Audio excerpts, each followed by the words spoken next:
I was fortunate enough to enter the Hyper Scape, which is what today's video is about. And I want to give you guys some of my gameplay impressions about it, navigate through the website, talk to you how you can get into it, and some of the other things I've been seeing on the internet circling around it.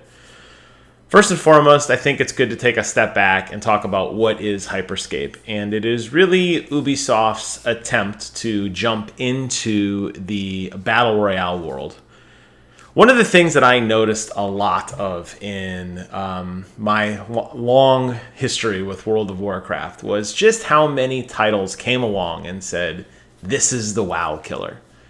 And in a similar way, you could argue whether PUBG or Fortnite is kind of the definitive Battle Royale experience. If you're more, I would say Fortnite definitely much more commercially successful, but I think PUBG is more gritty and kind of true to what the core, I don't know, value might not be the right word, kind of tenets of what Battle Royale is. Either way, no doubt about it, those are the two big dogs. There are a lot of other contenders that have come and gone, and it's so interesting to me to hear that, oh, this is going to be the the Battle Royale killer. This is the one game that's figured it out. No other game has figured it out. And I've seen a lot of forum posts talking about that and really explaining why Hyper Scape is going to be the future. Well, will it be? I don't know. It's fun. Is it as great as the other ones? Well, it's just different. I don't know. I guess you got to find what works best for you. So with that in mind, I thought we'd kind of navigate through the website. There is a technical test going on right now, which I have been given access to. This is a weird launch, really, for Ubisoft. We know that Ubisoft Forward is coming in just a few short days. Most likely, they will formally release this game. Right now, it's in this kind of hybrid, open, closed beta. They're giving away codes like crazy, so it's not a hard thing of getting a code. All you got to do is go to the website. I'll post a link to this official website, by the way, in the description below. You can click on it and just click on that little button there that says Join Tech Test. You'll be thrown in a lottery to win a code. Most likely you will pretty quickly. If you could also try to get it via Twitch, link your Twitch account and watch a stream that has drops enabled, and you'll get a code that way. So it's very easy.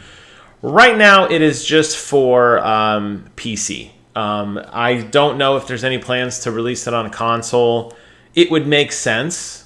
But a lot of these betas typically start on PC. It's a lot easier to gain user access on, and because it's contained within the Uplay client from Ubisoft, they have significantly more control over the metrics that you provide to them anyway, willingly or not, and it would just make sense right now for them to keep it there. But I assume it's going to work its way to console. I don't think this is going to be one of those Valorant or Quake Champion situations where they feel that only the elite PC gamers, such as myself, of course, can play. So I think you're going to see this on console very soon. Now, it's a free-to-play game, and it is in this kind of hybrid, kind of reminds me of something out of like the future, maybe like a Blade Runner type thing. We have this weird futuristic city.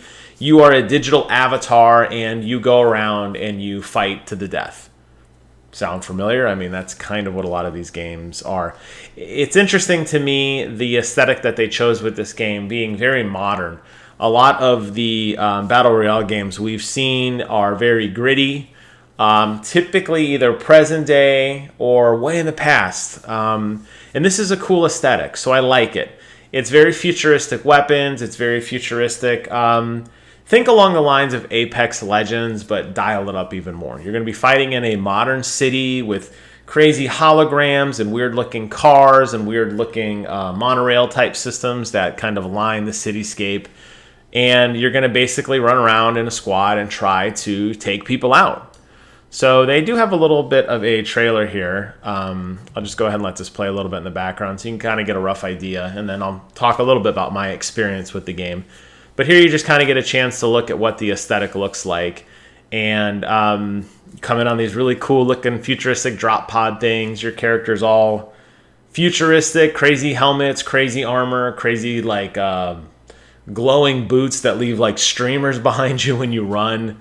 They have a litany of weapons. They have the shotgun weapons and the There's an emphasis on some melee weapons, believe it or not. There's pistols, there's like rocket launchers, there's sniper rifles. There's a few I want to say there's 9 total weapons, maybe 10, that you can kind of pick from to fight your way through. And obviously the victor is the sole survivor, the one who is the last squad standing. It's really in those in-between moments, though, that I think really defines this game differently than other games. And I really was captivated by it because I feel like this game doesn't punish you for death as much as some of those other games. It's actually incredibly generous on kind of how everything works. And I think that's where this game really gets separated. So, unlike other games, there's no weapon attachments. When you pick up a gun, it is just ready to go. To upgrade that gun, you have to find other copies of it in the world. So if you find a pistol and then you find another pistol, the two will morph together and it will give you a stronger pistol that will increase rate of fire or magazine capacity, firing range, damage, just to name a few things. So there's a major emphasis on exploration in this game. Not to say that the other games don't have loot, but in this game, you can't rely on your friends to just huddle. We used to do this all the time in PUBG. We'd all scatter, and we'd all meet in the center. We'd all throw our attachments on the ground, and we'd all kind of do a little shopping spree and kind of pick what was best for our character. This game doesn't have that. This is forcing you as an individual player to go to each individual building, to pick up those guns, to morph your gun into the best version it could be. You will absolutely lose a one-on-one firefight with another person if their gun is morphed more than yours and you are of equal skill. There's no doubt about it. Obviously, you can kind of, sway the tide of battle, obviously, with a little smarter tactics and item utilization and relying on your teammates. But ultimately, when it comes down to it, you're going to want to have the strongest gun you can. So that's something that's a little different about this game. The other big, I think, change of this game is how you actually get resurrected back into the game. Now, Apex Legends was one of the first to kind of introduce this spawning system where you could go over to a teammate and essentially grab their essence and go to predetermined locations on the map. And at these predetermined locations, you could basically put their body into the system and they would basically drop back down. This game treats death very differently. So first of all, when you die, you are still physically in control of your character. They call it a ghost. Original, right? Inside the game. You can walk through everything. You can still jump. You can still climb. You're just invisible to everybody except your teammates. They see you as kind of this like hazy outline. And you can still ping. You can still call out incomings. You can just be a spy if you want to. You can just follow the enemy team and lay out everything you're seeing. Obviously, there's a lot of tactics that get involved in there because now you are down a player. So on a 2-on-3 firefight, you're going to have less ammunition being thrown the enemy's way, but maybe it's important enough for you to get a tactical edge to have a guy standing there watching. Hey, they're reloading. Hey, turn left. I mean, depending on how far you want to take that. It does really change the gameplay pretty significantly in terms of what happens after you die, which is interesting. Now, to get resurrected back into the game, all your teammate has to do is kill an enemy opponent. And on their body instantly will spawn a point for you to resurrect a teammate. And what they do is their ghost has to run to that spot. They interact the shrine, you interact on the shrine, and they come back. Now, the nice thing is they come back with full health. And all the guns that the opposing player that just died is ripe for you to take. So you're right back in the action. So it's not like everybody's kind of struggling like, here, take this gun and I'll have this one. You're going to just jump right back into battle, assuming your teammate wiped another team, and you're going to have plenty of weapons to choose from. I like that. That's a very interesting mechanic, and I think that's what really differentiates this game from others. I wouldn't be surprised, honestly, if some teams almost intentionally took a loss early on just to get some reconnaissance to have their other team players coordinate. I think that's what Ubisoft was going for.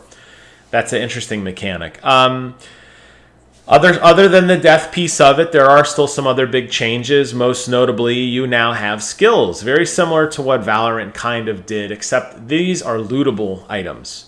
So there are items scattered around just like your other weapons, your guns, your machine guns, etc. There are skills that will give you different abilities. Fortify a wall, turn into a giant ball and do like a, basically you're immune for a few seconds. There's one called Slam where you jump in the air and come down and punch and do an area of effect attack, just to name a few. Healing auras.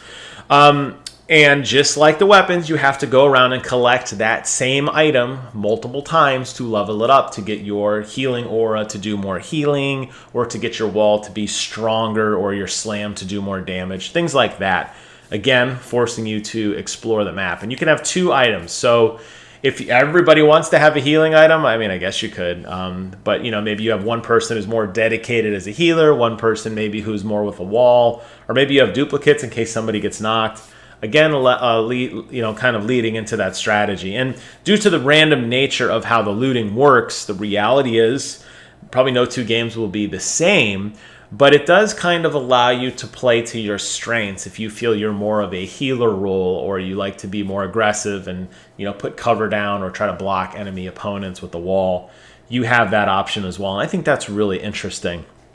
The last big piece of this game that still differentiates itself from others, although I have seen this done in other games, most notably the Darwin Project, is there's no circle that shrinks. Unlike other looters where you have to get in the circle, whether it's the storm or the blue wall, whatever the hell they want to call it, the play area forces you into a very specific circle, and it's just you run in.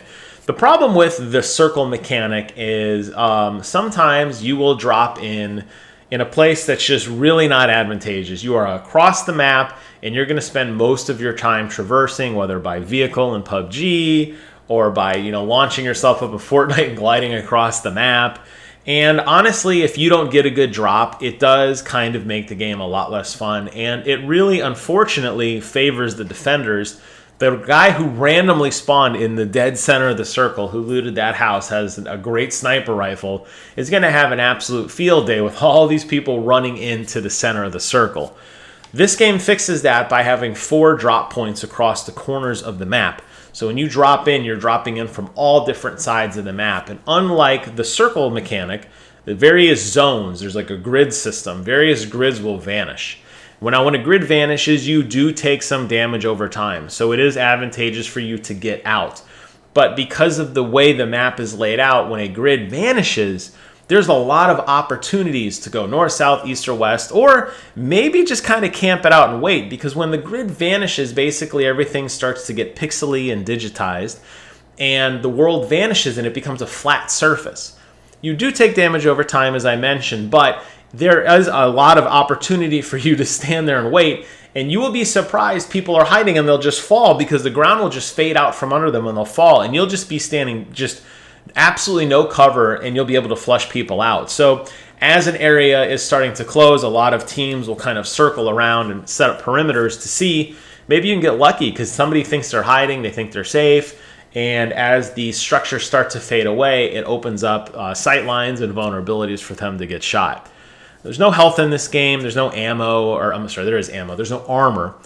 You just regenerate health over time, very similar to just kind of how Call of Duty multiplayer is. Your screen turns red, your guy like huffs and puffs, and then it fades away, and you're fine again. So you don't have to worry about grabbing shields or armor or boosts or anything like that along health.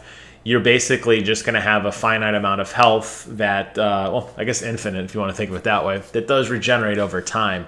So those are really the key differences between, the standard Battle Royale experience and what Ubisoft is trying to do with Hyper Scape.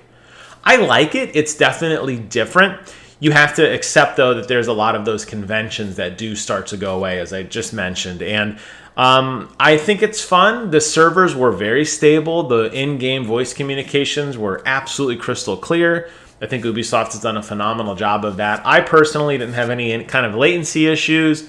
I didn't know anything bad with the notorious server tick rate, although I'm sure the guy over at Battle Nonsense will probably put together a phenomenal video walking through just how good or bad it is. But it seemed great for me. I had no issues getting into a match, obviously because the game's kind of new right now, and having a good time. I think I'll stick with this one for a while. It is free to play. You will be able to, upgrade cosmetics. I'm sure they're going to have a Battle Pass type variant system that they'll be rolling out if they haven't already. and you'll be able to customize your character that way. But I think it's a fresh enough coat of paint on the whole Battle Royale experience that makes it different. Is it the Fortnite killer and the PUBG killer? Well, that remains to be seen. But what I can say is that it was a fun time, and I enjoyed it. So if you've got a chance to play it, leave a comment below. Let me know what your thoughts are on this or any of the mechanics I aforementioned. If you got into the technical test and you're looking for somebody to play with, hit me up below. I will gladly friend you and play a round or two with you, because as it's slowly starting to feed out, it's good to just kind of see everybody's strategies. Hope you guys enjoyed this video. Thank you so much for watching. Take care of yourselves, and until next time, I will see you guys on the other side.